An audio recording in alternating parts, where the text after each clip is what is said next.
Hari ini kita bakal melanjutkan update tentang perang Iran versus Israel. Lagi-lagi gue ingatkan ke kalian bahwa konten ini tidak bermaksud untuk berpihak ke pihak manapun, negara manapun, dan di sini murni gue hanya ingin menyampaikan informasi. Ya, sekaligus edukasi juga buat kita semua. Semoga kita bisa mengambil pembelajaran dari perang ini, dari kejadian ini. Oke, kalau di pembahasan sebelumnya kita lebih fokus kepada kronologi kejadian dan sedikit fakta yang terjadi selama perang di sana. Nah, di video kali ini kita bakal lebih fokus ke berbagai fakta yang sudah dikumpulkan oleh tim Kamar Jerry, yang mana ini kejadiannya selama perang yang sudah berlangsung kira-kira dalam 4 hari belakangan. Nah, seperti apa nih kelanjutan dari perang antara Israel dengan Iran ini? Dari pemberitaan yang gue lihat, baru kali ini kayaknya ya, Israel mendapatkan lawan yang cukup alot. Dan biasanya kan selalu mereka nih yang memperingatkan negara lain untuk berhati-hati, mengungsi, ya kan? Tunggu nih, kita bakal lebih gila gitu-gitu lah ya. Peringatannya bener-bener yang bikin merinding gitu. Tapi kali ini justru kebalikannya, mereka yang diperingatkan oleh lawannya, yaitu Iran. Yang mana pihak Iran berkali-kali memperingatkan warga Israel untuk segera keluar dari negara mereka, karena Iran bakal hancur-hancuran di dalam perang ini. Nah, bagaimana cerita selengkapnya tentang pembahasan kali ini? Langsung aja kita bahas secara lengkap. Halo geng, welcome back to Kamar Jerry.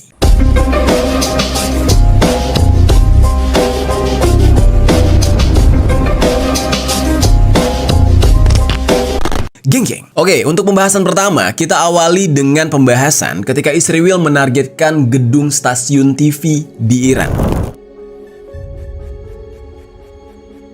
Jadi geng, di antara banyaknya serangan Israel yang ditargetkan ke Iran, salah satunya justru menghantam gedung milik stasiun TV pemerintah Iran, yaitu IRINN. Tulisannya itu kalau dibaca IRIN, double N. Ketika stasiun TV tersebut sedang siaran langsung pada hari Selasa tanggal 17 Juni, sebuah rekaman video menunjukkan ada seorang reporter yang sedang membaca berita, namun tiba-tiba terjadi ledakan. Asapnya mengepul dan puing-puing memenuhi layar di sana. Reporter tersebut langsung bergegas dari tempat duduknya untuk menyelamatkan diri sambil berseru Allahu Akbar. Alasan Israel menargetkan stasiun TV ini karena mereka berdalih kalau gedung itu juga digunakan sebagai pusat komunikasi oleh angkatan bersenjata Iran. Nah, itu alasan mereka kenapa ngebom gedung tersebut.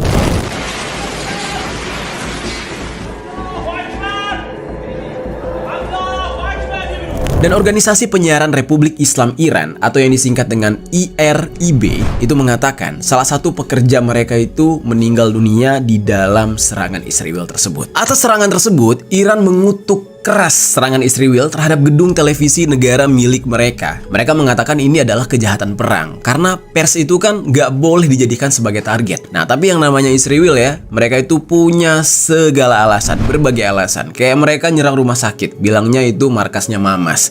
Mereka nyerang tempat ibadah gereja, katanya di bawah gereja atau tempat ibadah itu ada terowongan bawah tanahnya Mamas. Sekarang ke Iran juga sama. Stasiun televisi isinya pers itu harus dilindungi. Di dalam perang pun tidak boleh mereka itu ditembak, tuh nggak boleh. Nah, tapi di dalam hal ini Israel berdalih kalau stasiun TV tersebut adalah salah satu pusat militernya Iran. Nah, disinilah Iran tuh bener-bener geram banget. Dan oleh karena itu, Iran meminta kepada PBB untuk mengambil tindakan atas serangan Israel tersebut. Korps Garda Revolusi Iran itu juga bilang serangan tersebut sebagai tindakan yang nggak manusiawi. Ini kriminal dan juga masuk ke dalam kategori terorisme. Kan itu meneror gitu, meneror orang yang tidak bersalah. Pasca serangan tersebut, Donald Trump ya menyerukan kepada warga Iran agar dievakuasi segera. Bukannya mengecam Israel, malah minta yang punya tanah untuk cabut dari tanah mereka. Dan pernyataan Donald Trump tersebut dibuat di Truth Social ketika dia berada di Kanada untuk menghadiri pertemuan puncak G7. Dan gak lama setelah serangan Israel ke IRINN, Iran itu memperingatkan Israel untuk segera mengevakuasi kantor pusat 2 saluran TV Israel, yaitu N12 dan juga N14. Nah, di saat itu Iran tuh memperingatkan, oke, kayak lo nyerang stasiun TV gue, tunggu. Stasiun TV lo juga bakal gue serang, tapi dengan berbaik hati, gue minta orang-orang yang ada di sana dievakuasi terlebih dahulu. Nah, begitulah peringatan Iran. Dan selain itu, Iran juga memperingatkan warga Israel agar segera mengungsi dari lingkungan stasiun TV tersebut. Karena Iran mengancam bakal membalas serangan di stasiun TV tersebut, yaitu N12 dan juga N14. Nah, jadi apapun yang dilakukan oleh Israel terhadap Iran itu dijawab balik oleh Iran. Lo nyerang media kita, pusat media kita, gedung stasiun televisi kita serang balik bagian itu. Lo serang pusat militer kita serang balik pusat militer lu. Lu serang pangkalan minyak kita, ya kan? Serang tambang minyak kita juga bakal serang tempat produktifnya kalian. Nah, jadi saling balas antara Israel dan Iran ini. Oke, itu sedikit fakta yang terjadi saat ini. Terus geng, sekarang kita bakal masuk ke dalam sebuah pembahasan yang mana ini bisa dikatakan menjadi salah satu pemicu kenapa Iran benar-benar mengamuk terhadap Israel, yaitu isu tentang keinginan pihak Israel, terutama ya Netanyahu ya, yang mana dia ingin menghabisi nyawa Ayatollah Khomeini, orang nomor 1 di Iran. Dan hal inilah yang membuat Iran benar-benar murka terhadap Israel, selain serangan pertama mereka ke Iran di saat itu. Jadi geng, di tengah-tengah serangan udara yang terus-menerus digempur oleh Iran ya, dan juga Israel gitu ya, saling berbalas, muncullah kabar yang menyebutkan kalau Israel ini sebenarnya berencana ingin menghabisi pemimpin tertinggi Iran, yaitu Ayatollah Khomeini, yang di saat ini diklaim sedang berlindung di dalam sebuah bunker. Nah, informasi tersebut juga sudah diketahui oleh Amerika melalui Donald Trump. Namun disebutkan kalau Donald Trump itu menolak rencana Israel ini karena itu terlalu ekstrim menurut Amerika. Kabar ini dikonfirmasi oleh 3 pejabat Amerika kepada media CBS News. Seorang pejabat Amerika itu bilang, ya, kalau Israel ini memiliki kesempatan untuk menghabisi nyawa Khomeini, tapi Donald Trump menyampaikan kepada Netanyahu bahwa rencana itu bukanlah ide yang bagus. Para pejabat Amerika itu mengatakan percakapan antara Netanyahu dan Donald Trump terjadi setelah Israel melancarkan serangan besar-besaran ke Iran di tanggal 13 Juni. Jadi setelah itu tuh ya udah terjadi percakapan tuh, kayak Netanyahu tuh getol banget, dia berambisi ingin menghabisi orang nomor 1 di Iran ini. Dan di saat itu Donald Trump sebagai presiden Amerika langsung nolak, itu bukan ide yang bagus. Lu sama aja kayak lagi mancing ya kandang buaya gitu, lu bisa habis nanti diterkam. Di saat itu ditolaklah oleh Donald Trump, dan penolakan Donald Trump ini pertama kali dilaporkan oleh kantor berita Reuters.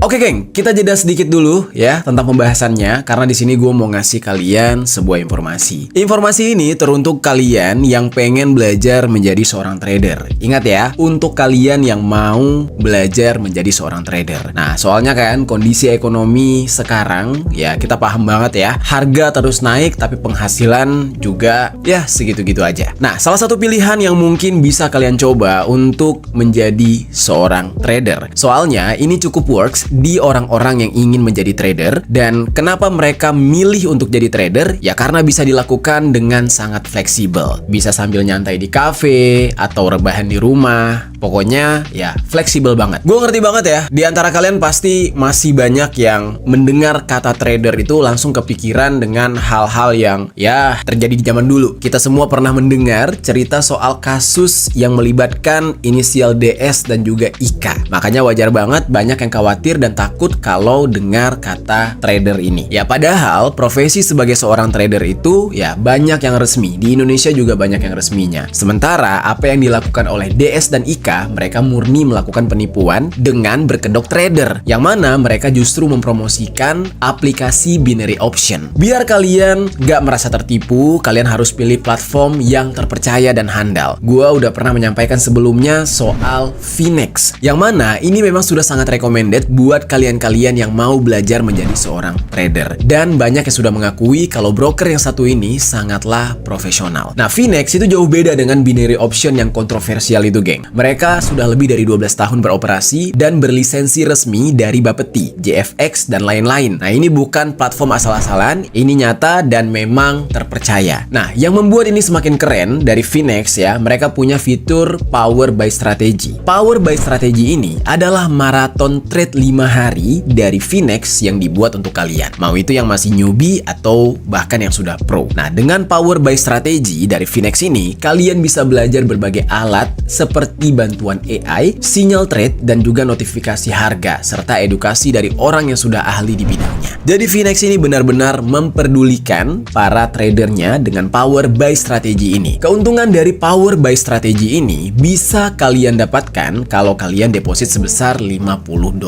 Satu hal lagi nih geng, kalau kalian mau, kalian bisa ikut kontes dengan melakukan deposit minimal $500 dan di akhir trade marathon, satu pemenang yang dipilih secara acak akan mendapatkan konsultasi one-on-one dengan trader top. Nah, ini kesempatan bagus untuk meningkatkan kemampuan kalian. Terus geng, Phoenix juga memudahkan kalian untuk pendaftaran. Cukup masukkan nomor handphone, verifikasi lewat WhatsApp, beres. Tarik dan setor uangnya juga cepat, transparan, dan yang paling penting tidak ada potongan admin atau segala macamnya. Proses depositnya dan penarikannya juga cepat. Dengan segala kemudahan yang diberikan oleh Phoenix, platform ini akan sangat cocok untuk kalian, mau itu yang sudah pro ataupun kalian yang masih newbie, karena kalian akan terbantu banget kalau berdagang dengan Phoenix. Gas aja geng, mumpung lagi ada kesempatan. Cukup klik link yang ada di caption di bawah untuk mengikuti trade marathon. Oke, sekarang kita lanjutkan kontennya.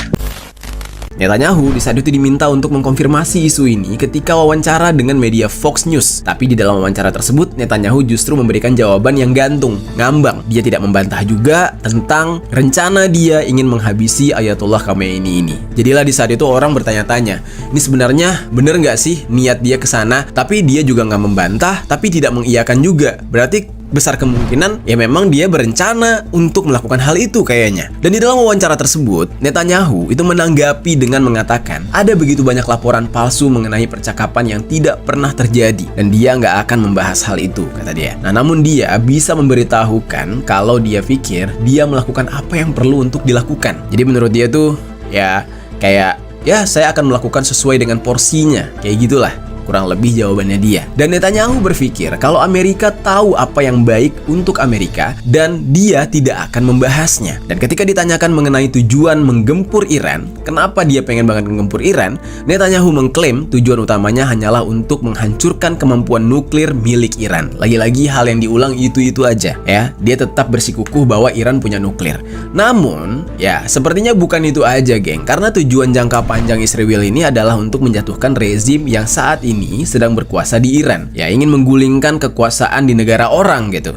Dan Netanyahu menyebutkan bahwa rezim Iran sangat lemah saat ini. Dan dia juga mengatakan kalau rezim Iran tidak memiliki rakyat dan 80% dari masyarakat Iran justru ingin menggulingkan pemerintah Iran. Nah, itu menurut pernyataan Netanyahu. Netanyahu juga menambahkan bahwa rakyat Persia dan orang Yahudi sudah memiliki persahabatan sejak lama dan untuk itu ini menjadi momen agar rakyat Iran bisa bertindak dan bangkit, kata Netanyahu.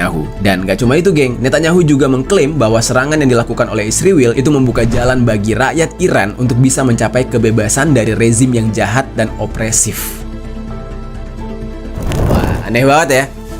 Padahal kalau kita perhatikan ya, justru sebenarnya Netanyahu lah yang paling sering sekarang diprotes oleh rakyatnya sendiri. Cara dia memerintah, cara dia mengambil keputusan, ya, hal-hal yang dia pilih dan berakhir perang itu diprotes oleh rakyat Israel sendiri. Karena sebenarnya ya, rakyat Israel itu kan pengennya hidup tenang, tapi Netanyahu ini punya ambisi untuk berperang terus. Kalau dalam istilah ini bahasa slangnya ya, dia ini war junkie gitu, adiktif terhadap perang. Namun dia malah ngomongin kepemimpinan rezim lain, seolah-olah rezim lain itu dia anggap jahat, opresif. Padahal kalau dia berkaca, dia sendiri gimana mau dianggap baik? Dikit-dikit perang, dikit-dikit perang. Ya rakyatnya aja tuh sampai bingung gitu, kapan bisa hidup tenang? Sekarang kemana-mana ya rakyat Israel malah dibenci. Datang ke negara orang disorak-sorakin. Semuanya berawal dari mana? Berawal dari ya ambisinya Netanyahu untuk terus-menerus berperang. Oke, sekarang kita bakal masuk nih geng ke pembahasan. Benarkah pernyataan Netanyahu soal rakyat Iran yang sebenarnya tidak menyukai rezim pemerintahnya sekarang? Apakah benar rakyat Iran membenci kepemimpinan ya para pemerintahnya sekarang? Nah, coba kita bahas. Jadi geng, Iran sendiri itu memang menerapkan sistem politik yang ketat dan otoriter. Setelah revolusi, Iran mengalami pengetatan kebijakan yang membatasi hak dan kebebasan yang berkeyakinan, berekspresi, berserikat, dan berkumpul. Jadi batas-batasnya ketat di sana. Dan mereka yang dianggap tidak setuju dengan kebijakan ini akan menghadapi dampak yang sangat buruk, bahkan bisa terancam ya dihabisi nyawanya oleh pemerintah. Jadi seketat itu pemerintahan di sana mengatur undang-undang mereka. Dan terutama bagi perempuan. Nah, perempuan Iran itu benar-benar dijaga dan terisolasi di sana, geng. Karena perempuan di sana itu nggak bisa sembarangan. Nah, beberapa pemberitaan sih bilang kalau perempuan Iran ini seolah-olah mendapatkan diskriminasi, baik dalam bidang hukum maupun praktis yang pakaiannya itu harus diatur dan ada aturan yang menuntut perempuan Iran untuk berperilaku dalam kehidupan sehari-hari. Jadi benar-benar diatur, nggak boleh asal-asalan di sana. Jadi perempuan itu harus sesuai dengan ajaran agama lah. Nah, karena mungkin menurut orang-orang di sana ya, mereka memperketat aturan untuk perempuan karena perempuan ini selalu menjadi sumber dari hawa nafsu bagi laki-laki.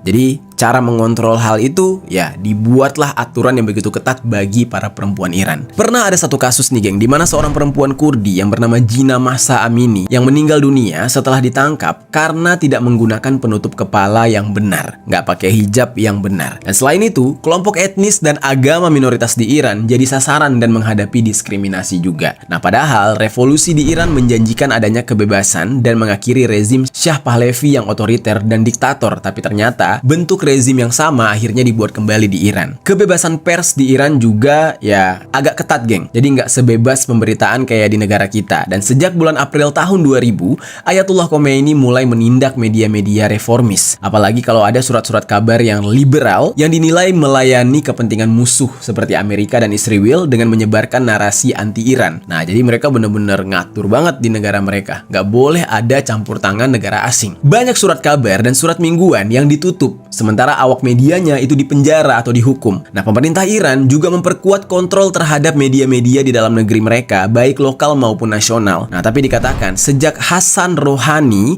menjadi presiden, media sudah mulai diberikan sedikit kebebasan. Tapi yang masih jadi pertanyaannya, geng, apakah benar yang dikatakan oleh Netanyahu, yang mana dia mengatakan kalau masyarakat Iran justru tidak mendukung pemerintahan Iran? Nah, sempat ada tulisan di sosial media yang ada di thread ya, dari akun Arshadayub 6125 yang menuliskan kalau perang yang terjadi antara Iran dan Israel ya, mereka itu justru memilih untuk mendukung Iran, Israel, atau netral. Yang bikin salah fokus nih, geng ya, justru di komentarnya itu pas gue scroll komentarnya banyak banget netizen yang mengaku sebagai orang Iran. Nah, gue nggak bisa mastiin nih bener-bener orang Iran atau cuma ngaku-ngaku atau itu cuma buzzer. Tapi yang jelas ya, orang-orang yang mengaku sebagai warga Iran ini justru mendukung Israel di dalam komentar-komentarnya. Nah, kita nggak tahu nih, geng, ini orang beneran apa memang ya part of dramanya Israel sesuai dengan pernyataannya Netanyahu yang mengatakan kalau orang Iran atau warga Iran banyak yang tidak mendukung pemerintah mereka, malah mendukung Israel. Gue nggak tahu nih, tapi kalian bisa cek sendiri, kenyataan ini ada. Salah satunya itu disampaikan oleh akun yang bernama Sadie Alafi,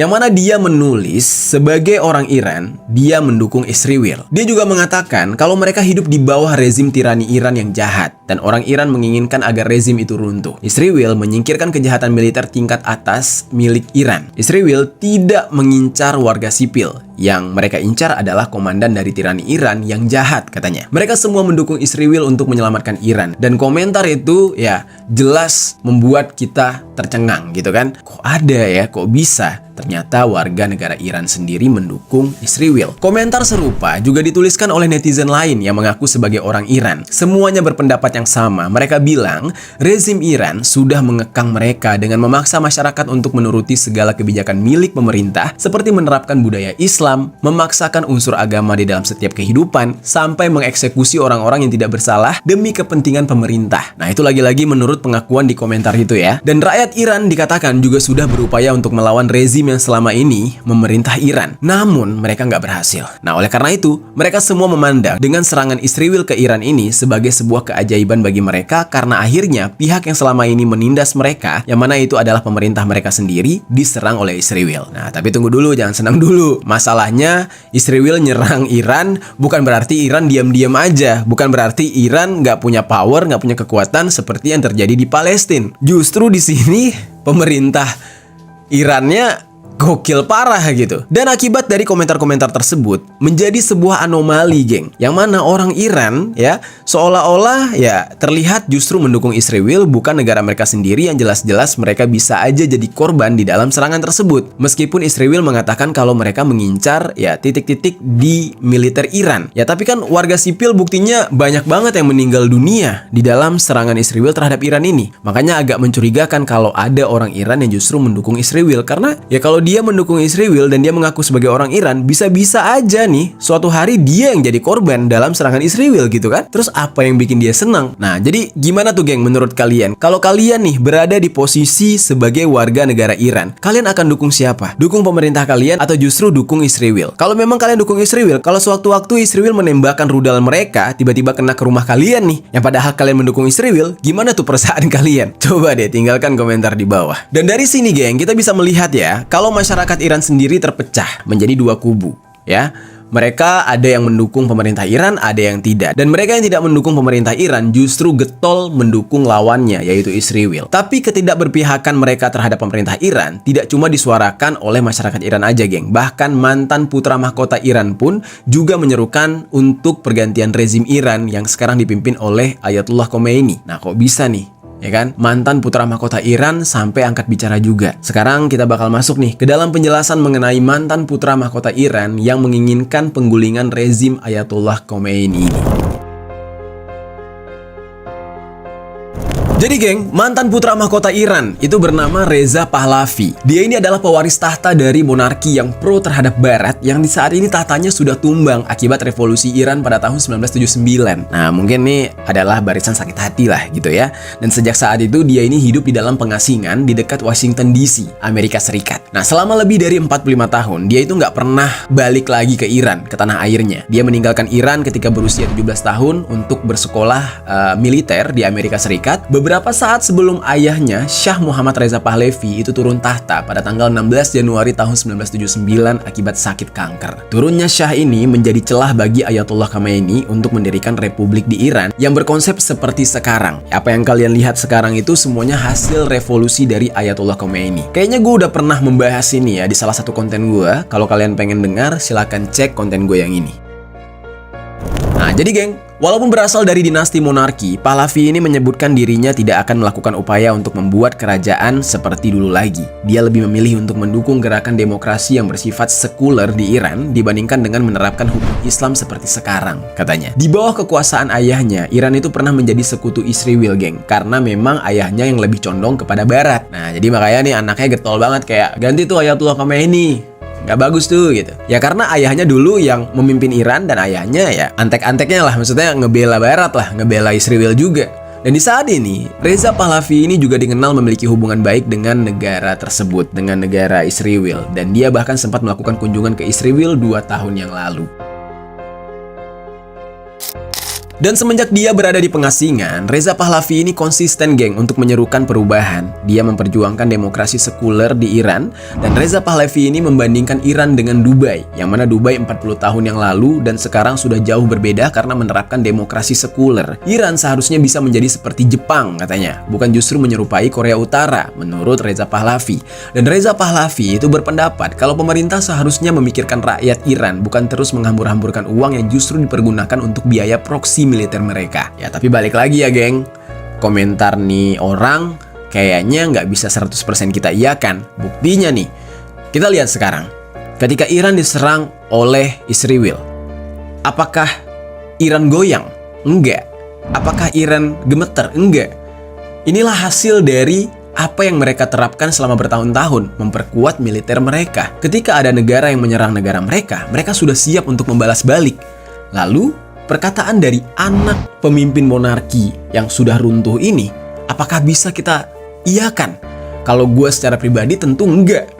Karena justru apa yang gue lihat sekarang di Iran, justru Iran itu keras banget, kuat banget. Kecuali nih, dia ngomong kayak gini, tapi kita ngelihat Irannya lembek. Nah itu beda cerita, ya kan? Lo bayangin nih, ya, dia bilang ngebandingin Iran sama Korea Utara. Oke lah, nggak apa-apa. Ya, sama-sama mikirin perang, mikirin nuklir, bertahan, ya kan? Lo bayangin kalau misalkan Iran jadinya kayak Korea Selatan. Lo bayangin aja tuh, ketika Korea Selatan lawan Korea Utara nih bener-bener ketemu face to face ya, face to face. Yang satu sibuk bikin nuklir, yang satu sibuk bikin skincare sama K-pop. Kira-kira ya, kalau diadu tuh Korea Utara sama Korea Selatan face to face, head to head, tanpa ada yang ngebantu di belakangnya, lu pegang siapa? Gue sih pegang Korea Utara. Karena emang fokusnya memperkuat militer mereka, yang satu memperkuat skincare mereka.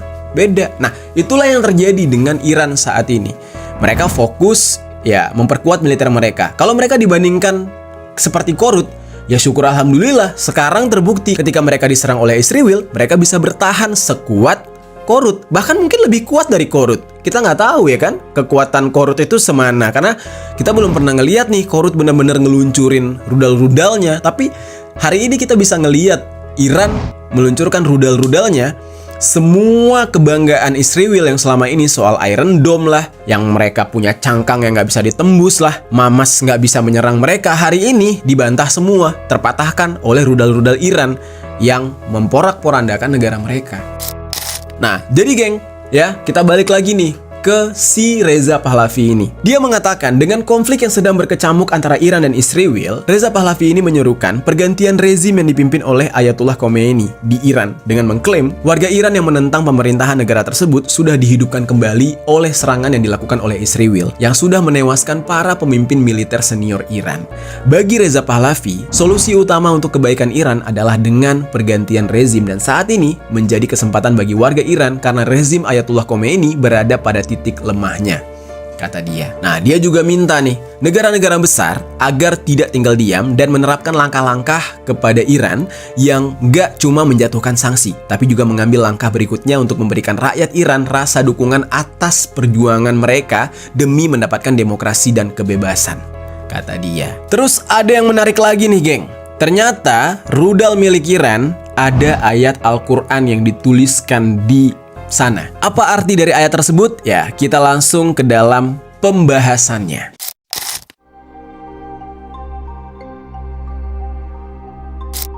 Jadi geng, beredar sebuah video di internet yang menunjukkan bagian dari booster rudal Iran. Di dalam video tersebut ya, terlihat sejumlah warga yang menemukan bagian pendorong rudal milik Iran yang jatuh di wilayah Yordania.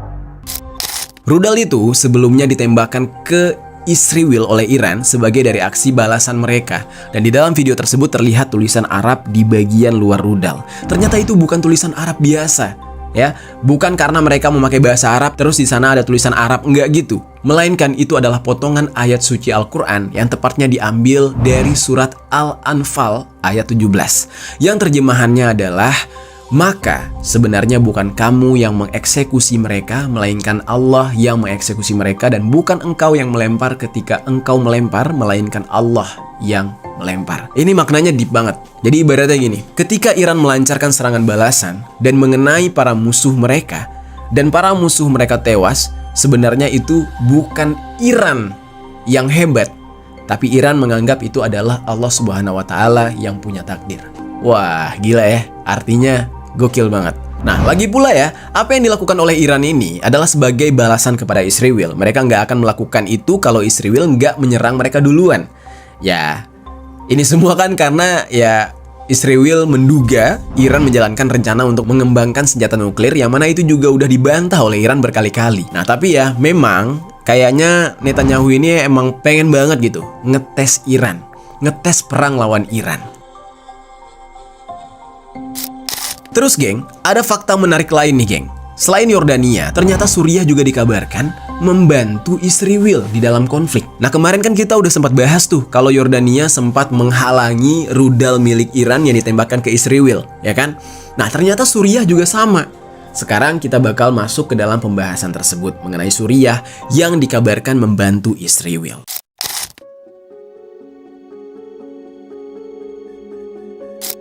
Jadi geng, setelah Bashar al-Assad, pemimpin Suriah yang dikenal diktator, itu digulingkan. Saat ini Suriah justru dipimpin oleh presiden sementara yang bernama Ahmed al-Shaara, yang mana dia mulai menunjukkan arah politik yang berbeda dengan Bashar selama memimpin Suriah.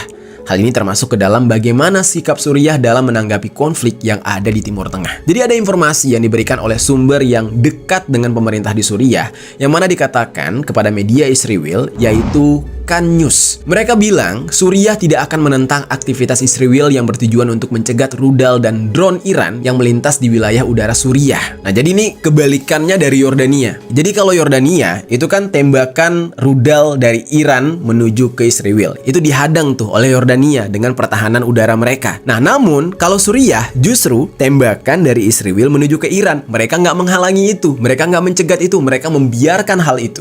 Jadi bentuk dukungannya agak sedikit berbeda. Nah, sumber yang sama yang menginformasikan hal ini juga menyatakan kalau pemerintah Suriah yang baru ini tidak akan terlibat atau tidak ingin terlibat di dalam perang antara Iran dan Israel. Nah, cuma pemerintah Suriah juga nggak akan menentang Israel yang bertindak untuk melindungi diri, kata mereka. Yang mana ini sebenarnya agak aneh, melindungi diri padahal ya Israel duluan yang menembak ke arah Iran. Nah, jadi semisalkan ya Israel ingin masuk ke wilayah Suriah untuk mencegat drone Iran, ya Suriah nggak akan masalah. Sumber tersebut juga mengungkap kalau ada tingkat koordinasi antara Israel dengan Suriah. Jadi kerjasama mereka tuh makin harmonis, romantis gitu, geng. Terus geng, setelah pemerintahan yang baru di Suriah ini ya terbentuk di bawah kekuasaan Ahmed al-Sha'ara, mereka memilih untuk memutuskan hubungan dengan poros Syiah Teheran, Damaskus, Hizbullah yang mendominasi kebijakan luar negeri Suriah sejak tahun 2011. Pemimpin mereka sebelumnya yang bernama Bashar itu sebenarnya adalah salah satu sekutu paling setia bagi Iran di kawasan tersebut. Nah, dia juga mengizinkan pembangunan pangkalan militer Iran dan memfasilitasi transfer senjata ke Hizbullah dulunya sebelum dia digulingkan. Nah, sementara nih, di bawah kendali pemimpin yang baru yang bernama al-Sha'ara, kebijakan ini sudah nggak berlaku lagi. Sejalan dengan sikap ini, pemerintah Suriah sekarang juga tidak mengutuk serangan udara Israel terhadap target militer dan nuklir yang ada di Iran. Nah, warga Suriah juga dikatakan mendukung Israel karena mereka emang nggak suka sama Iran katanya. Dikarenakan Iran yang mendukung rezim Bashar yang sangat otoriter di Suriah di masa itu. Katanya sih gitu. Tuh yang mendukung Israel. Sekarang kita masuk ke negara lain nih. Berbeda dengan Suriah, berbeda dengan Yordania. Kali ini Pakistan, negara yang sedang berperang dengan India, gitu ya. Nah, Pakistan sudah menyatakan mereka mendukung Iran, bahkan tidak segan untuk menggunakan nuklir milik mereka jika diperlukan untuk membela Iran menyerang Israel. Sekarang kita masuk ke dalam pembahasan Pakistan mendukung Iran ini.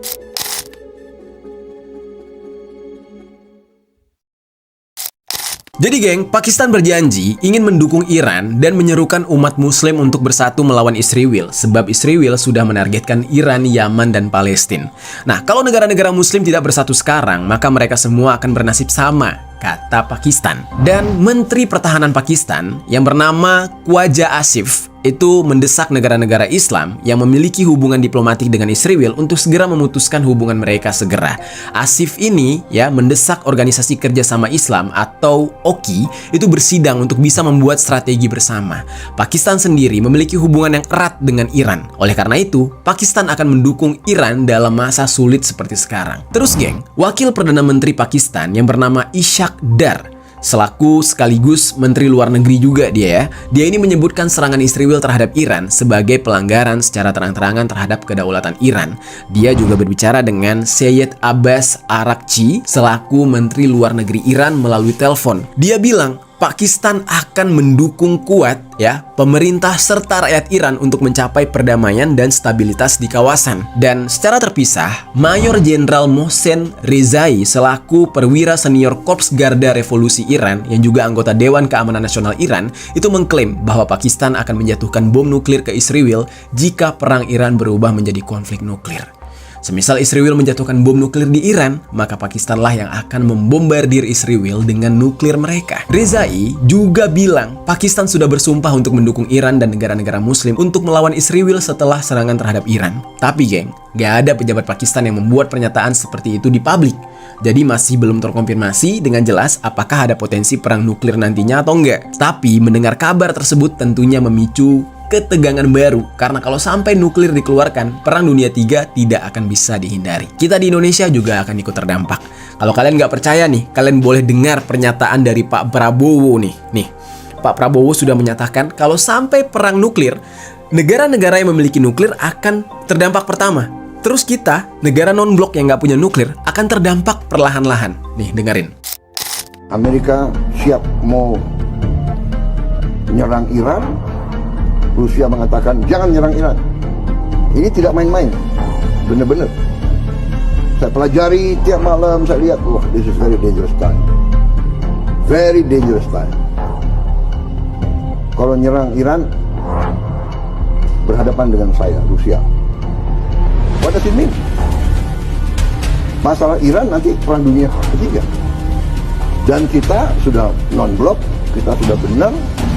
Tapi kalau terjadi perang nuklir, kita non-blok aja kita akan kena. Mungkin yang negara-negara punya nuklir, ya, dia matinya lebih cepat. Kita mungkin mati juga, jadi lama sudah matinya, ya kan? Benar nggak? Betul. Jadi it's dangerous time. We are living, kita hidup dalam, nah kita harus hati-hati. Nah, jadi kurang lebih kayak gitu, geng. Serem ya? Oke, sekarang gue pengen ajak kalian untuk masuk ke dalam pembahasan dampak dari perang Iran-Israel ini.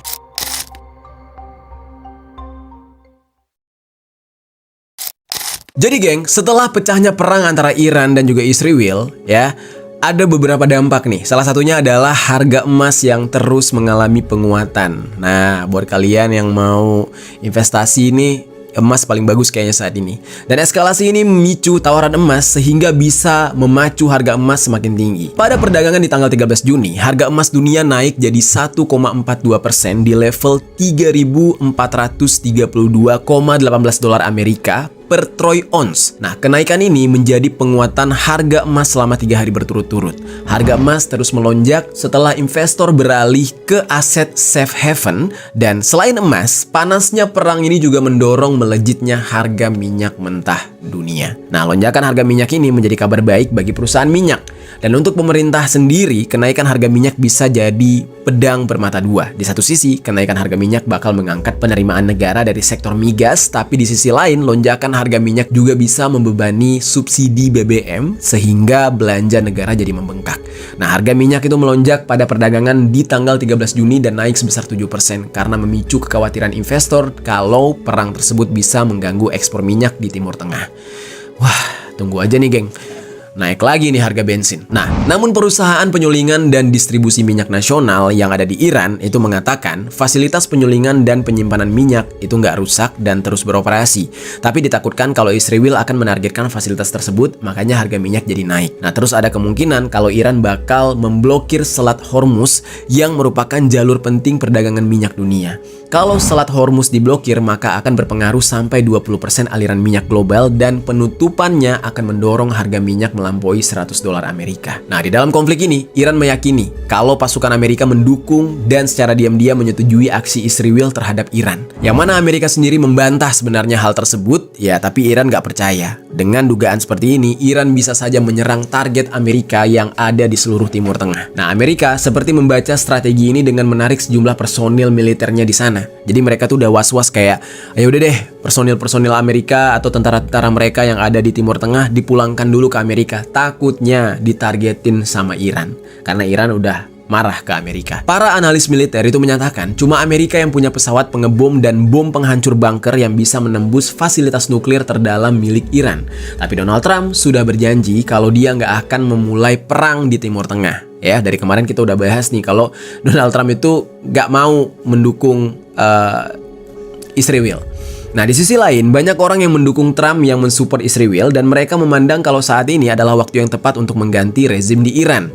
Nah, misalnya nih, Amerika benar-benar ikut aktif terlibat di dalam perang ini, eskalasinya bakal jauh lebih besar lagi. Dan kalau Iran gagal untuk menghancurkan target militer Israel, mereka masih bisa mengarahkan misilnya ke target yang lebih mudah dijangkau yang berada di kawasan Teluk, terutama di negara-negara yang selama ini diyakini Iran sudah membantu negara yang menjadi musuhnya Iran. Ada banyak target dan infrastruktur sensitif di kawasan itu, geng. Jadi, kalau kawasan Teluk diserang, negara-negara seperti Arab Saudi, Uni Emirat Arab, tuh kemungkinan besar akan mendesak pesawat tempur Amerika untuk membela mereka. Lalu gimana nih geng dengan negara kita Indonesia? Nah, sebelumnya dikabarkan ada sebanyak 42 warga negara Indonesia yang melakukan ziarah keagamaan dilaporkan justru terjebak di Israel, tepatnya di Tel Aviv setelah Bandara Ben Gurion ditutup sebagai dampak dari perang ini. Nah, 42 orang warga negara Indonesia itu terjebaklah di Israel. Di saat itu, Direktur Perlindungan WNI dan Badan Hukum Kementerian Luar Negeri yang bernama Juda Nugraha, dia mengatakan perwakilan diplomatik di Yordania sedang memberikan asistensi agar 42 WNI tadi bisa keluar dari Israel melalui darat. Dan saat ini, Kementerian Luar Negeri mencatat ada 187 warga negara Indonesia yang berada di seluruh wilayah Israel dan sebagian besar dari mereka berada di Arafah, di selatannya Israel. Karena situasi yang sedang memanas ini, dihimbau agar para warga negara Indonesia yang memiliki rencana ke Israel dan Palestina untuk menunda kunjungan mereka. Ya gimana enggak, orang Israelnya sendiri aja udah pada kabur dari negara sendiri. Ngapain kita warga negara Indonesia malah berkunjung ke sana di saat kayak gini? Dan KBRI yang ada di Teheran sudah menetapkan status siaga 2 sejak bulan April tahun kemarin. Kementerian Luar Negeri mencatat ada 386 warga negara Indonesia yang tersebar di 11 kota di Iran, dan mayoritas dari mereka berstatus sebagai pelajar di kota Qom sebanyak 258 orang. Karena status siaga 2 ini, pemerintah sudah menghimbau sejak bulan April 2024 agar para warga negara Indonesia di Iran yang nggak punya kepentingan penting di sana untuk langsung pulang aja. Sementara itu, menurut juru bicara Kementerian Luar Negeri yang bernama Roliansyah Sumirat, dia bilang untuk saat ini evakuasinya belum dilakukan, ya, belum perlu dilakukan bagi para WNI yang ada di Iran. Hanya saja, Kementerian Luar Negeri terus melakukan dan mematangkan rencana apabila evakuasi diperlukan jika situasinya semakin memburuk. Nah, tapi di sisi lain, Pak Roliansyah tadi menekankan bahwa pada akhirnya evakuasi adalah pilihan bagi tiap orang. Karena kalau mereka mau diselamatkan ya harus dievakuasi. Kalau enggak ya mau gimana? Ini kan kondisinya udah makin parah. Nah, perang Iran-Israel ini tentunya juga akan berdampak geng ke negara kita, karena sumber minyak paling besar bagi Indonesia itu berasal dari Timur Tengah yang didatangkan melalui Singapura. Nah, perlambatan ekonomi akan semakin terasa dan kemungkinan inflasi yang di saat ini tertahan akan meningkat kembali. Hal ini akan membuat pemerintah Indonesia semakin kesulitan untuk mencapai target pertumbuhan ekonomi yang sudah direncanakan, dan itu nggak cuma terjadi di Indonesia, tapi di seluruh dunia. Jadi kalian nggak bisa nyalahin pemerintah kita juga. Khususnya Indonesia yang saat ini ekonominya lagi nggak baik-baik aja, tentunya bakal merasa khawatir akan ancaman kenaikan harga minyak ini. Sebab harga minyak pada akhirnya juga akan berpengaruh terhadap harga barang-barang lain karena proses distribusinya ya menggunakan bahan bakar gitu. BBM, ya kan? Bisa-bisa akan jadi malapetaka bagi seluruh dunia. Oleh sebab itu, respon dari negara-negara lain agar kedua negara bisa meredam konflik demi keamanan dunia. Nah, meskipun kelihatannya mereka nggak ada yang berniat untuk menghentikan ketegangan, ya soalnya kan kalau dibiarkan, nantinya perang ini nggak cuma melibatkan dua negara aja, tapi mungkin kedua blok dunia akan terlibat dan bisa memicu perang dunia ketiga. Ya kita cuma bisa menunggu gimana ke depannya nanti.